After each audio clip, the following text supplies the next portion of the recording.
കുട്ടികളെ, നമുക്ക് തുടങ്ങല്ലേ ക്ലാസ്? നമ്മൾ അഖ്ലാഖിന്റെ ബാക്കി എടുക്കണ്ടേ? ഗതിഭാഗത്ത് ഫുള്ളായിട്ടൊന്നുമില്ലല്ലോ. അപ്പൊ നമുക്ക് രണ്ടാമത്തെ ഗതിഭാഗത്ത് എടുക്കാം അല്ലേ? രണ്ടാമത്തെ എന്താ ഹെഡിങ്?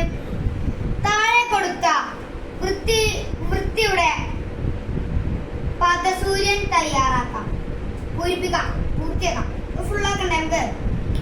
വീട് വൃത്തിയാക്കണ്ട എന്തൊക്കെയാണെന്നാണ് ആ പാദസൂര്യ പറഞ്ഞിട്ടുള്ളത്. ആദ്യമാണ് വീട് കൊടുത്തത്, പിന്നെന്താ ശരീരം കൊടുത്തത്. പിന്നെ നമ്മളത് ഇഷ്ടമുള്ള അവിടെ കൊടുക്കാം. നമ്മൾ മറ്റേ പാട്ടിൽ പറഞ്ഞാണല്ലോ, കുറെ പറഞ്ഞിട്ടുണ്ട്. പിന്നെതാ ഞാൻ രാവിലെ ചെയ്യും പറഞ്ഞില്ലേ, അതൊന്നും ഇതിൽ എഴുതാൻ പറ്റില്ല. നമുക്ക് ഇവിടെ എന്ത് എഴുതാം? നാട് എഴുതാം, ക്ലാസ് എഴുതാം, മദ്രസ എഴുതാം. പിന്നെന്താ വീട് അവിടെ എഴുതിയിട്ടുണ്ടല്ലേ. വേറെ എന്ത് എഴുതാൻ പറ്റാ?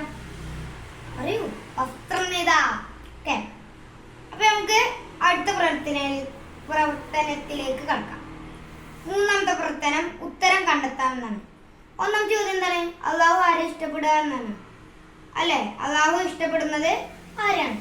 അപ്പൊ അതിന്റെ ഉത്തരം എന്താക്കാൻ നമ്മൾ പറയാം? വൃത്തിയുള്ളവരെ. അത് ഈ പാഠത്തിൽ നമ്മൾ പഠിച്ചതാണ്. പിന്നെ രണ്ടാമത്തെ എന്താ പറഞ്ഞിട്ടുള്ളത് അവിടെ?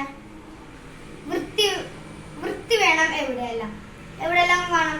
നമ്മൾ ആ പാട്ടിൽ പറഞ്ഞിട്ടുണ്ട്, പുസ്തകത്തിൽ പറഞ്ഞിട്ടുണ്ട്. അതൊക്കെ നമുക്ക് അവിടെ ഇങ്ങനെ എഴുതാം. അതിലേതെങ്കിലും ഒന്ന് എഴുതാം, അല്ലെങ്കിൽ രണ്ടെണ്ണം എഴുതാം, അല്ലെങ്കിൽ ഫുള്ള് എഴുതാം, എല്ലാം എഴുതാം. പിന്നെ പൂരിപ്പിക്കാൻ നമ്മൾ കൊടുത്തിട്ടുള്ളത് അത്തഹൂറു. ബാക്കി എന്താണ് അവിടെ കൊടുത്തിട്ടുള്ളത്? നമ്മളെ ഹദീസിലുണ്ട് അത്തഹൂറു ശത്റുൽ ഈമാൻ. അപ്പൊ എന്താണ് അവിടെ കൊടുക്കണ്ടേ? ശത്റുൽ ഈമാൻ. വൃത്തി ഈമാനിന്റെ എന്താ പകുതിയാണ്. എന്താ ഇവിടെ ആ ഹദീസിന്റെ അർത്ഥം എന്താണ്? വൃത്തി ഈമാന്റെ പകുതിയാണെന്നല്ലേ? അപ്പൊ നമ്മളവിടെ വൃത്തി ഈമാനിന്റെ ഫുള്ളാണ് പറയാൻ പറ്റുമോ? ഇല്ല. വൃത്തി ഈമാന്റെ മുഴുവന അല്ല, പകുതിയാണ്. പാടാം. അടിയിൽ എന്താ പാടാൻ കൊടുത്തിട്ടുള്ളത്? ഞാൻ ഒന്ന് പാടിത്തരാം. തഹ്ഹിർ തഹ്ഹിർ ജിസ്മുക നല്ലിഫ് നല്ലിഫ് സൗബക അല്ലാ അല്ലാ തഹ്ഹിർന നല്ലിഫ്ന വജമ്മിൽന എന്നാണ് ആ പാട്ട്. എന്നാ നിങ്ങളൊന്ന് എന്റെ ഒപ്പം പാടും. തഹ്ഹിർ തഹ്ഹിർ ജിസ്മുക നല്ലിഫ് നല്ലിഫ് സൗബക അല്ലാ അല്ലാ തഹ്ഹിർന നല്ലിഫ്ന വജമ്മിൽന. ഓക്കെ, നമുക്ക് അടുത്ത പ്രവർത്തനത്തിലേക്ക് പോരാം. എന്നാ നിങ്ങളൊന്ന് ചൊല്ലൂ.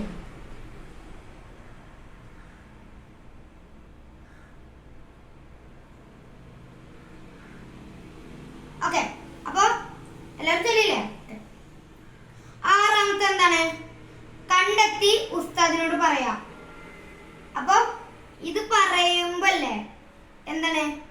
വൃത്തിയോടെ നിങ്ങൾ എന്തെല്ലാം കാര്യങ്ങൾ ചെയ്യുന്നു അത് നിങ്ങൾ കമന്റിൽ പറഞ്ഞാൽ മതി. ഞാൻ നോക്കി വായിച്ചോളാം. ഓക്കെ, എന്നാ അടുത്ത പാഠത്തിലേക്ക് കടക്കാം. അപ്പൊ നാളെ നമുക്ക് അടുത്ത പാഠം നോക്കാം അല്ലെ? എല്ലാം പാഠം ഇപ്പൊ പറ്റൂല. അപ്പൊ ഈ പാഠം നിങ്ങൾ പറഞ്ഞില്ലേ, ഇത് പാഠം പ്രത്യേകിച്ച് എന്തിനെ പറ്റിയാണ്? വൃത്തിനെ പറ്റിയുള്ള പാഠാണ്. പിന്നെ ഇതിലൊരു ഹദീസ് കൊടുത്തിട്ടുണ്ടല്ലോ അല്ലെ? അത് നിങ്ങൾ നന്നായിട്ട് പഠിക്കുക. ഇവിടെ നമുക്ക് ബോർഡിൽ നോക്ക്, തഹ്ഹിർ എന്നാണ് അവിടെ. അത്തഹൂറു ശത്റുൽ ഈമാൻ എന്നാണ്. നമ്മളിപ്പോ പാട്ട് പാടിയോണ്ട് നിങ്ങൾ തഹ്ഹിർ പറയില്ലേ? എന്താണ് ഇവിടെ? വൃത്തി ഈമാന്റെ പകുതിയാണ്. ഒന്ന് വെച്ചേ.